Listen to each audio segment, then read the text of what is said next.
కాపీని అయితే పప్పు చేస్తున్నాడు చూడండి. మీకు ఏ విధంగా చేస్తున్నాడో చూపిస్తాను ఫ్రెండ్స్. చూడండి ఎంతో కష్టపడుతున్నాడు మా రైతన్న అయితే.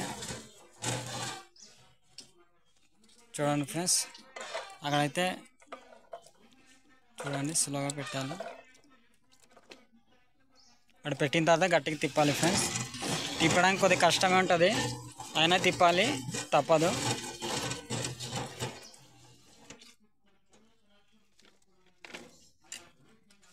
చూడండి ఫ్రెండ్స్, మీకైతే పప్పు చూపిస్తున్నాను. దీన్నే కాపీ పప్పు అంటారు ఫ్రెండ్స్.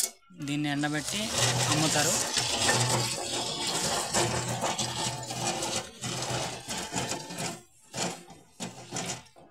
చూడండి అక్కడ అయిపోతే తోడు ఇక్కడ వేయడమే. ఇదే ఫ్రెండ్స్, చూడండి కాపీ అయితే ఈ విధంగా ఉంటుంది. ఈ విధంగా ఉన్నదాన్ని ఇక్కడైతే వేస్తాడు. ఇక్కడ వేస్తే క్లీన్ అవుద్ది. ఇక్కడ వేసిన తర్వాత ఇక్కడ వేస్తాడు. చూడండి వాటర్ కూడా వేయాలట. సరే ఫ్రెండ్స్ నాకైతే మౌత్ లేదు ఫ్రెండ్స్, దాన్ని బట్టి మాటలు అనేది కరెక్ట్గా వినిపించదు. ఓన్లీ మొబైల్తోనే తీస్తున్నాను నేనైతే వీడియోలు, అందుకే కరెక్ట్గా అయితే నా మాటలు వినిపించట్లేదు వాళ్ళకి. సరే ఫ్రెండ్స్, నా వీడియోలు నచ్చినట్టయితే లైక్ చేయండి, ఫాలో చేయండి, మర్చిపోద్దు. Bye friends.